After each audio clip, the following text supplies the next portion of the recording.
Hello, hello, hello. Welcome in. This is Birds of a Feather podcast with your boy Q City. Your boy Taj Bravado. And at the end of the season, this is the Falcon Award Show. It's our first annual award show on Birds of a Feather.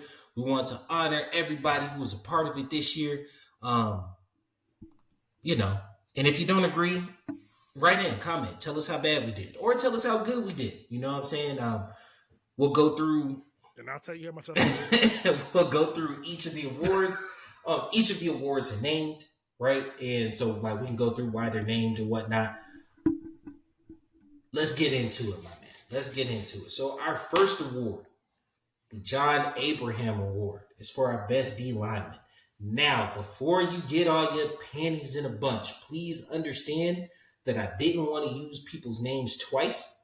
And so the person that you're thinking about shows up in a different award. All right.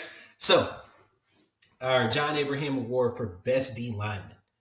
The reason I chose John Abraham is because obviously I'm not old as dirt, right? And so, when I was really getting into football, loving football, sack artist, sack extraordinaire, free agent signing from the Jets. But you Don't. You're older than me. You're older than me. Don't do that. Don't do that. I will. Hey, you don't even know. You don't even know where I'm going because you said the reason why you chose it because you're not older there, but you chose a name that predates both of us for another award. Well, yeah, because you got to. You got to show respect. You got to show respect. You know what I'm saying? So, I was gonna put I was gonna have a Vic Beasley award, but that was for most Fugazi. Oh hell no, for most Fugazi performance of the year. But I chose not to do it. Chose not to do it out of respect. But getting into it. No, because you didn't feel like being petty, and it's too close. It's Sunday now. You didn't want to be petty. I respect that. Hey, look, I'm trying to be a better person. He's still working on me. So, obviously, John Abraham was a integral part of our defense. 4 years, sack artist, sack extraordinaire, but he truly was rounded out as a defensive lineman, and so we wanted to use that to honor our best defensive lineman of the year. And so, our first inaugural winner of our John Abraham Award for best D lineman is Calais Campbell. He is an impending free agent, but Calais was an absolute monster this year. What you got for us, Taj? I like to present him with these honorable AirPods. They're slightly used. What we got, They come in the team colors, so come accept these whenever you get the chance. We appreciate your contributions. But yeah, Calais. When we initially signed him, I was skeptical. I mean, I was excited. I'm not gonna say because I was excited. All decade member, but I didn't really know what to truly. Yeah, but I didn't truly know what to expect. But he exceeded the expectation I have. First half of the season, the pass rushing wasn't there, but the run stopping was. And then it seemed like once we hit the Commander game, once he got that 100, it just like that man was tearing him up. It took off. End of the season, I think he had like a person whose opinion I respect a lot. He had charted his pressures at about like 50 pressures, which is pretty damn good, especially since we were in a pretty heavy rotation. And he had 6.5 sacks, which was top for the league with Bud Dupree.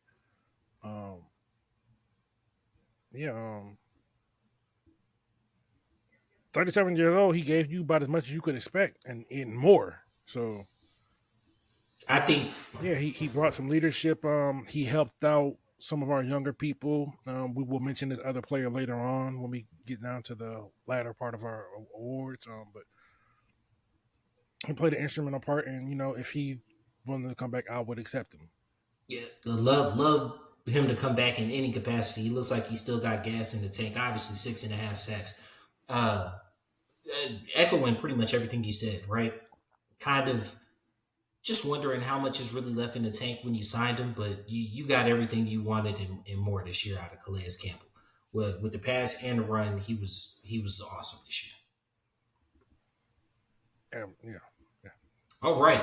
So Our next award is the Keith Brookings / Jesse Tuggle Award. Now, the reason I chose two names there is because the only thing that separates these two is 1 second team All Pro selection.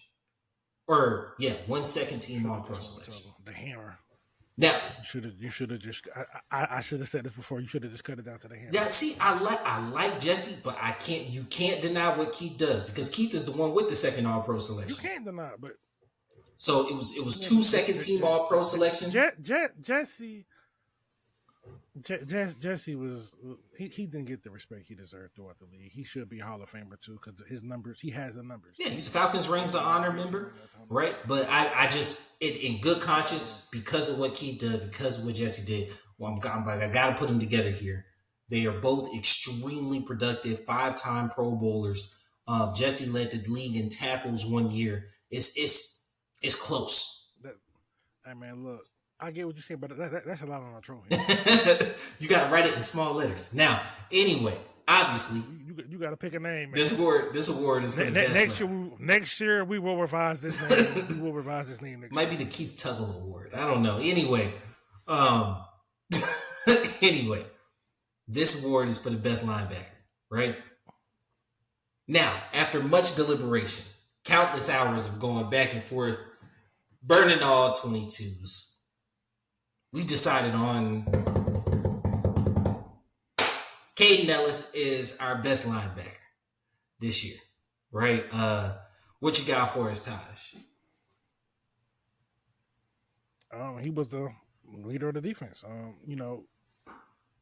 Jesse was the best player, but Kaden, he provided a lot, and I don't think people quite understand how much he brought. He was the bridge for a lot of players on the defense because him and Onyemata were the only ones that actually knew it. So his communication definitely helped all parts of the defense, and his communication also helped Landman perform to the level that he did because Landman was a very, very close second. Very close second. Elliss, very close, but Elliss, he just brought just a little bit more, in my opinion. Because when you break down the stats, solo tackles, Kaden had 82, Landman had 66. Assisted tackles, Kaden had 40, Landman had 44. You go to forced fumbles, Kaden didn't have any, Landman had 3. You go to pass deflections, they both had 3. You go to interceptions, Kaden didn't have any, Landman had 1. You go to tackles for loss, Kaden had 11, Landman had 7. Go to sacks, Landman had 2, Kaden had 4. So total tackles, you got Kaden with 122, Landman with 110. Kaden was kind of just a Swiss Army knife, and Landman typically came off they will pull him off the field on third downs for a Richie to bring Richie Grant or Helms on. And I think that was the deciding piece is that Kaden, like you said, he's going to stay on the field the whole time. And Landman might not start next year with Troy Anderson healthy. You know what I'm saying? So there's a good point. Now, I think Landman definitely made more splash plays. He was a bigger hitter. All those things are good. He is a bigger hitter. He's definitely a bigger hitter, yeah. All those things are good. But eventually... They didn't trust him as much in coverage. Yeah. And eventually you got to bow your head to the fact that, like, Kaden did his thing this year. He did, yeah. And in terms of probably one of the more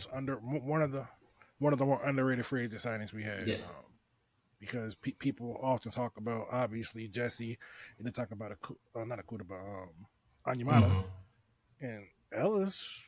Like we had a very strong free agency class. And now something I don't think people appreciate how solid it was. Something I do think of. Something I do think of with Kaden is heading into a new defense, right? How much of that still stays with you, right? I think retaining some of our defensive staff will go a long way into making sure that's an easy progression and easy flow. But I don't think this defense is really going to be all that much different. You said that before. You said that before. Yeah. tendencies might be a little different, but like in terms of the actual defense, because Raheem, even though Raheem's not gonna be calling the defense, that's gonna be Jimmy Lake. He's gonna be the one that's making the calls. Raheem wants to focus on the team. Um, but with that said, Raheem's still gonna have a say. He's gonna have a say in both sides of the ball. So Raheem's years in LA, he kind of adopted a few of the principles from the Vic Fangio defense, um, which is a lot of quarters, simulated pressures. So like you're still going to see some of the same stuff where you know Ellis lined up in the gaps, people bailing Bailed out. out, yeah. So it's going to be it's going to be a lot of the same stuff, but especially when you're retaining the main defensive assistant and um, assistant head coach and Jeff Gray, because he had a huge part in that defense. So there's going to be some similarities because you want to try to keep some of that for the young players you got. Especially since they did so well in that defense. Right, right. So I still expect them to play to the strength. So I it's going to be different. They're going to put their own spin on it, obviously, but the defense won't. I don't expect a drastic difference. Probably the biggest difference is you won't see as much man. Mm-hmm. But other than that, yeah, it probably won't be that much of a difference. It won't look too much different. And I actually expect an improvement. Well, one area that may need slight improvement, but housed our best player was the Deion Sanders Award for Best DB. Now, this one doesn't take too much thinking about or knowing, but Richie Grant. Jesse Bates the third. Obviously, he had a monster season in All Pro. We have this for you. It kind of looks like a football, so we can there's your award. But no, we know you're gonna take it to the crib, right? If you get that football in his hands, he gonna do something special with it. Jesse was amazing in coverage this year. Obviously, had a couple growing pains. But overall, he was clearly the best DB that we had, and that's no slight on I don't AJ. even know if they were growing pains. He just plays a very aggressive brand of football. Yeah, he gets caught peeking a little bit. When you're that aggressive, he be cheating. like I'm sorry for his woman. He was such a cheater, but hey. That man does not believe in. He does not practice monogamy on that football field. Nah. He gets his hand caught in a cookie jar a couple times, but you take the good with the bad, because dang man, there's a lot of good. Like you single-handedly won us the Saints game, so it's like, hey, look, man, Jesse's an amazing player, and really glad that's our best free agent signing of the year. It's not too much more we can continue to sit over here and slob on him about. So let's go ahead to the next one. So our Claude Humphrey Defensive Rookie of the Year. I told y'all his name was coming. Claude, obviously, won Defensive Rookie of the Year. He's one of the greatest Falcons in history. Without further ado, Zach Harrison will be our Defensive Rookie of the Year. Now, by virtue of the name, the award has to be given out. There were really only 3 quote-unquote eligible candidates, right? So it was Zach Harrison, Clark Phillips III, and Helms. Helms played a bit more. I thought that Phillips was extremely impactful in the games that he was in, right? That was one of the things we talked about. I felt like he was extremely impactful in the games he was in, referenced by the 5 pass deflections that he had. But Zach Harrison he was heavy part of that rotation, and he had a pretty decent rookie year, right? Yeah. What you got going, Tash? He had 3 sacks, 4 tackles for loss, 4 quarterback hits. And as a rotational guy, that's good. And he even gave you a pass deflection. Yeah. Like he had 33 tackles, 18 solo, 15 assists. He didn't start any games, but I mean, he's not going to start over Calais or Bud Dupree. So, hey, so as a rotational guy, he did his job, and I think he has a bright future. I think it's extremely bright. If you think about the fact that the team leader had 6.5, he had 3. You know what I'm saying? Like, it's not like he was far off. Yeah, I do expect him if Calais doesn't come back. I do expect him to take a step into a starter role, being just the main strong side defensive end because he's a big guy, 6'6", 274. Extremely long arms, and he's very athletic. And Raheem has shown that he can get good production out of young players. So, 22 years old, I'm very optimistic for his future. Hopefully next year, we can get a nice jump, and maybe he might win a different award. Yeah, might be looking at him for the John Abraham Award next year, but yeah, really just the same things gushing about him. I really expect big things coming from him this year. I expect a leap. You know what I'm saying? And it might not be completely in sack numbers, but tackles for loss, quarterback hits, pressures, I expect it all up this year. I think even if Calais resigns, he might not be a starter, but I do think that his rotational snaps increase. Calais is going to start. Yeah, that's what I'm saying. He might not be a starter, but I do think that his rotational. You talking about yeah. Yeah. I think his rotational snaps increase. He's definitely going to get more of a nod. Yeah, he's definitely going to get more of a nod. Yeah, no, he ain't starting over Calais. Calm down. Calm. I wasn't saying that. Okay, yeah. Little miscommunication, it's all good. All right. And then our last one on the defensive side of the ball, we have our Tommy Nobis Defensive Player of the Year. So, obviously, Falcon Ring of Honor member, all-time Falcon defensive player, played a little bit on offense too, but regardless. So he bears the name of our Defensive Player of the Year award, and it goes to Jessie Bates. Jessie Bates III. This is his second award. Obviously, he had the Deion Sanders Award. He takes home the Tommy Nobis as well. Where Caden was instrumental in understanding and learning the defense and spreading that message along, Jessie was the heart and soul of the defense and its most impactful player this year. And I think that goes without saying, right? Yeah, I mean, he led our team in tackles. 89 solo, 43 assisted, 3 tackles for loss. He even got a quarterback hit in there. He had 6 interceptions, 1 for 6, along with 92. He had 11 deflections and 3 forced fumbles. So he was, the only thing he didn't do was sack the quarterback. Yeah. Accounted for 9 turnovers.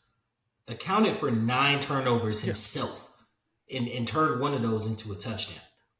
I don't think that, please understand, that's not normal. He is an all-pro, bro.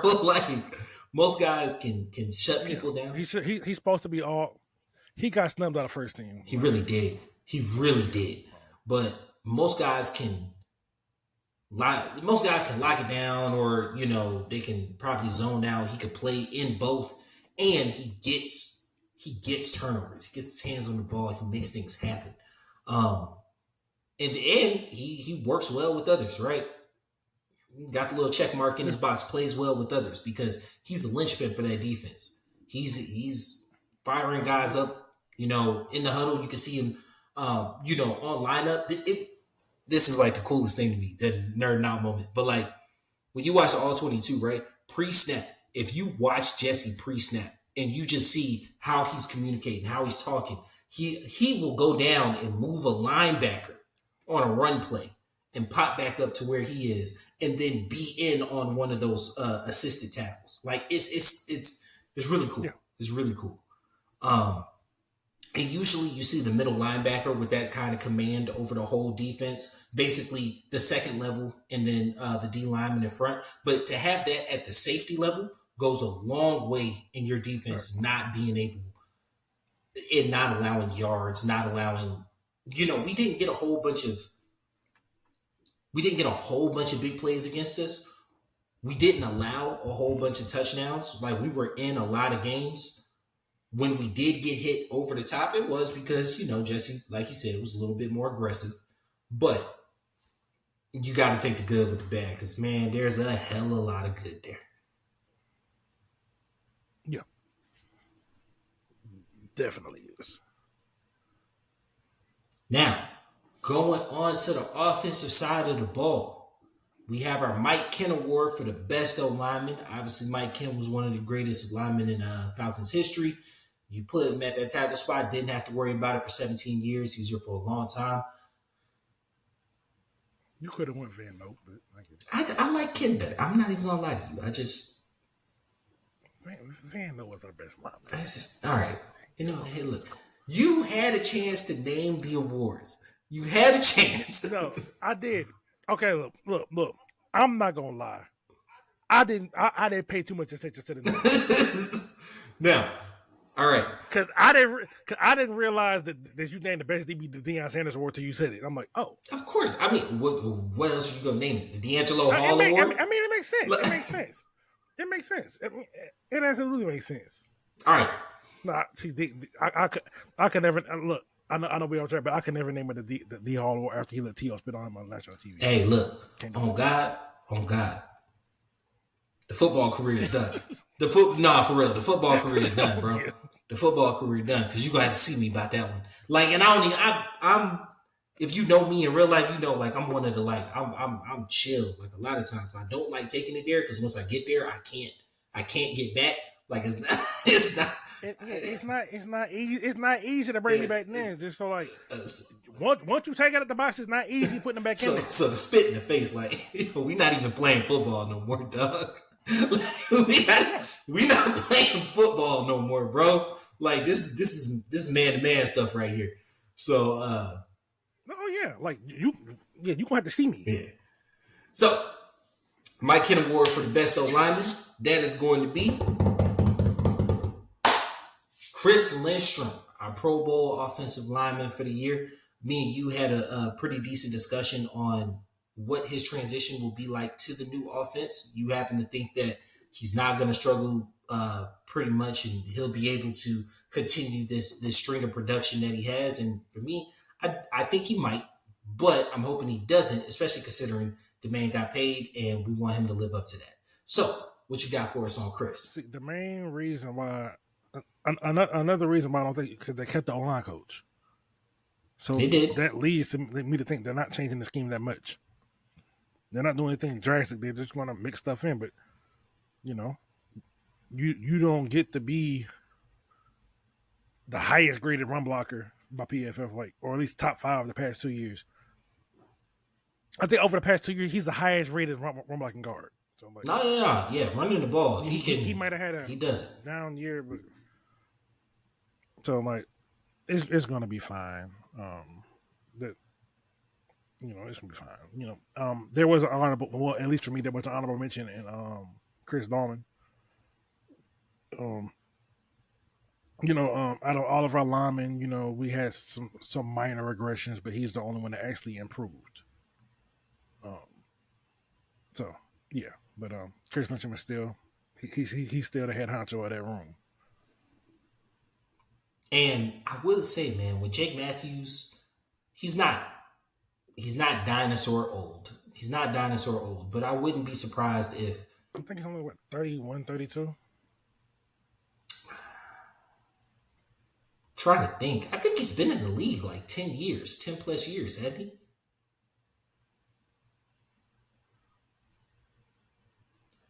He is 32. Yeah. He's been in the league like 10 years. Matter of fact, it's his birthday. Happy birthday, if you're watching this. He just turned 32 today. Yeah, cool. But no, I do expect the Falcons to have at least a day 3 pick on a tackle, on a developmental tackle. He younger than me. That's crazy. Hey, look, man, I be trying to tell you that you old, That's bro. crazy. I be trying to tell you. Nah. You know you crack when you get up. I mean,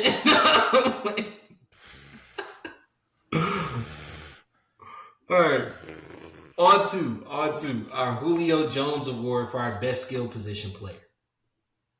Now, this might surprise you guys. Just go ahead, get your mind wrapped around it. The Julio Jones Award for the best skill position player goes to Bijan Robinson. No, it's not a surprise. Like we weren't going anywhere weird with it. No, Bijan was the best skill position player that we had this year. Obviously, that's choosing from the wide receivers. We included tight ends on this one. But yeah, he was the best running back that we had this year.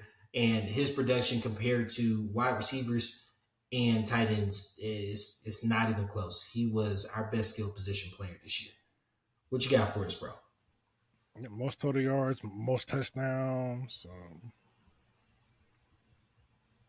I mean, yeah, and he did it on on a modest amount of carries.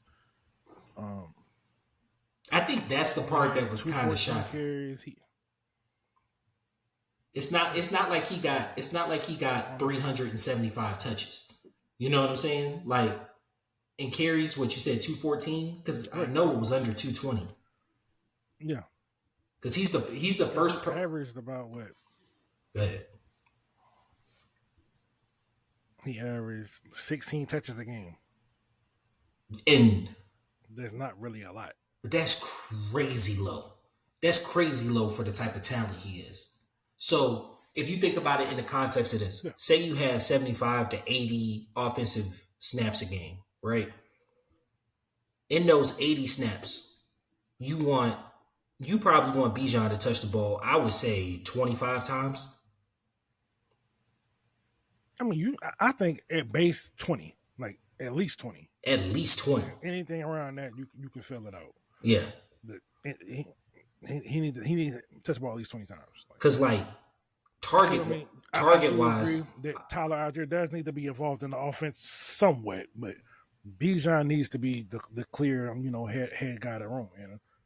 Well, the reasons just the feeling, like they haven't really said much, but the feeling is just based off the energy that Raheem is exhibiting when it comes to Bijan, that Bijan gonna get fed.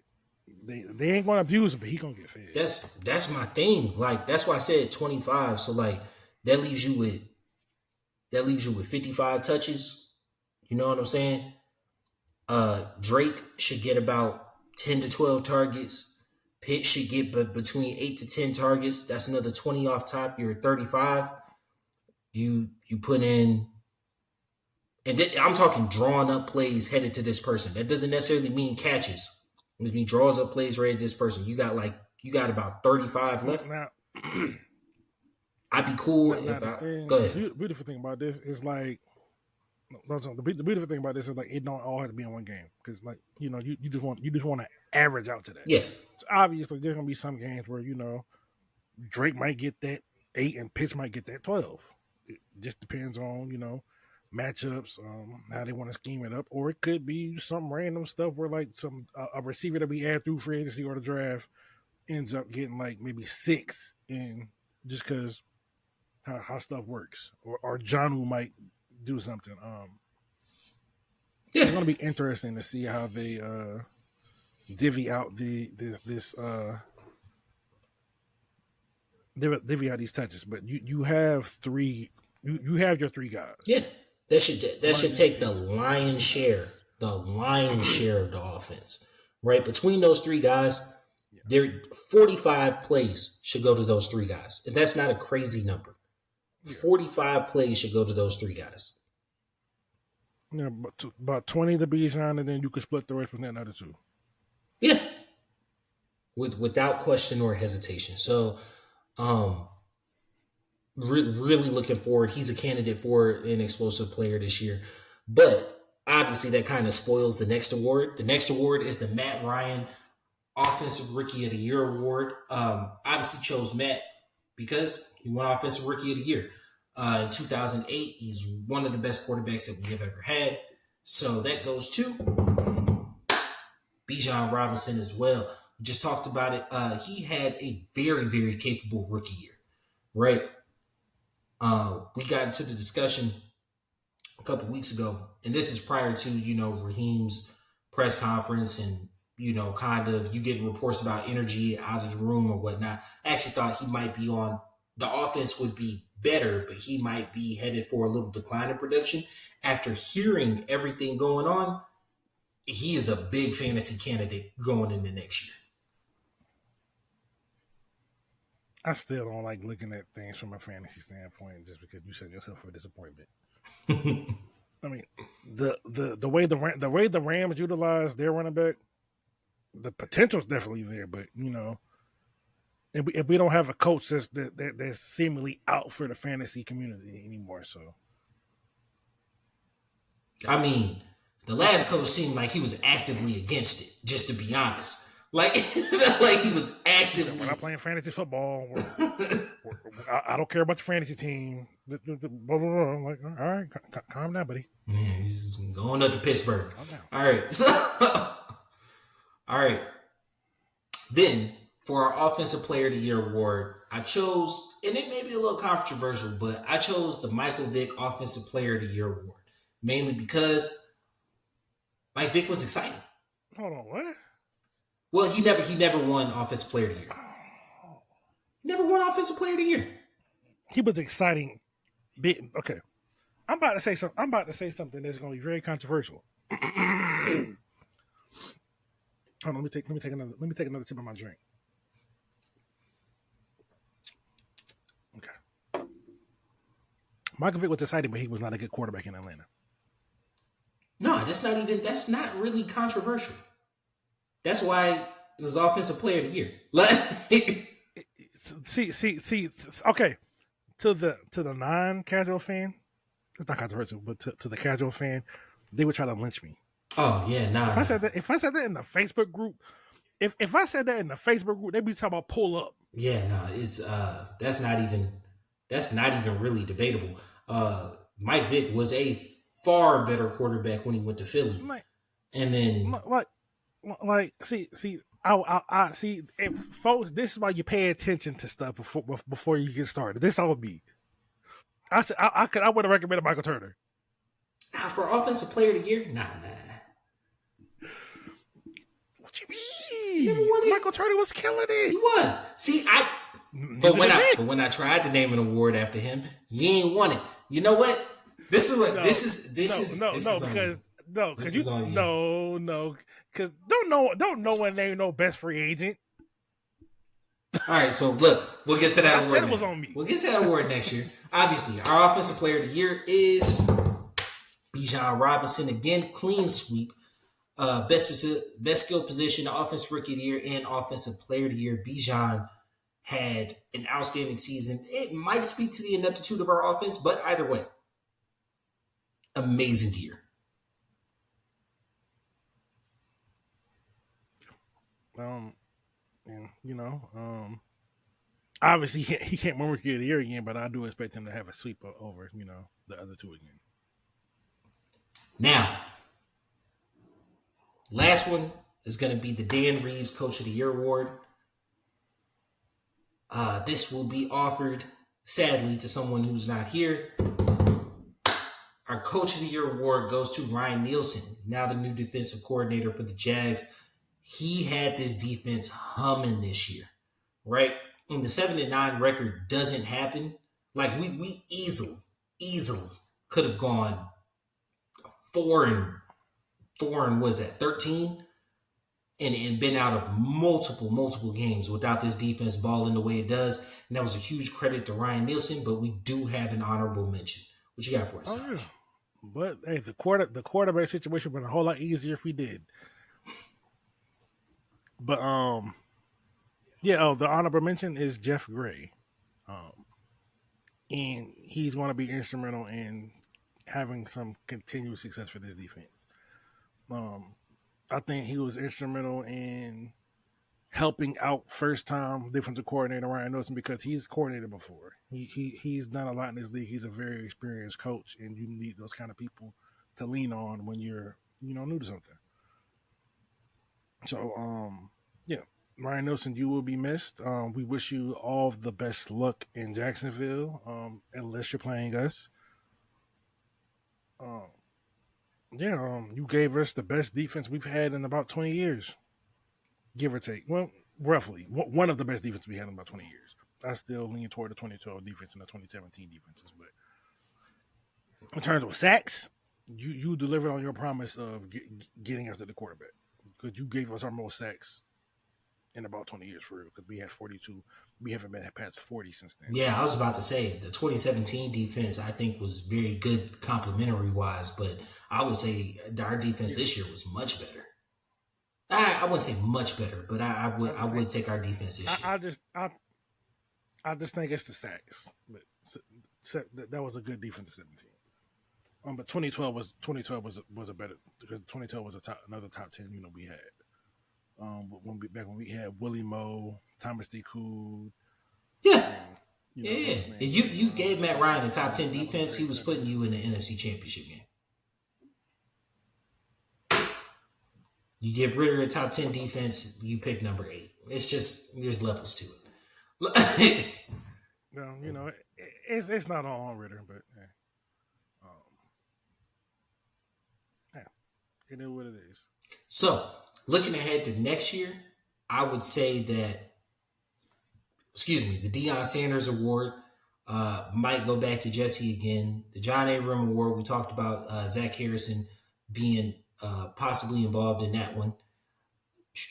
And then best skill position and offensive player of the year, heavily favored for Bijan.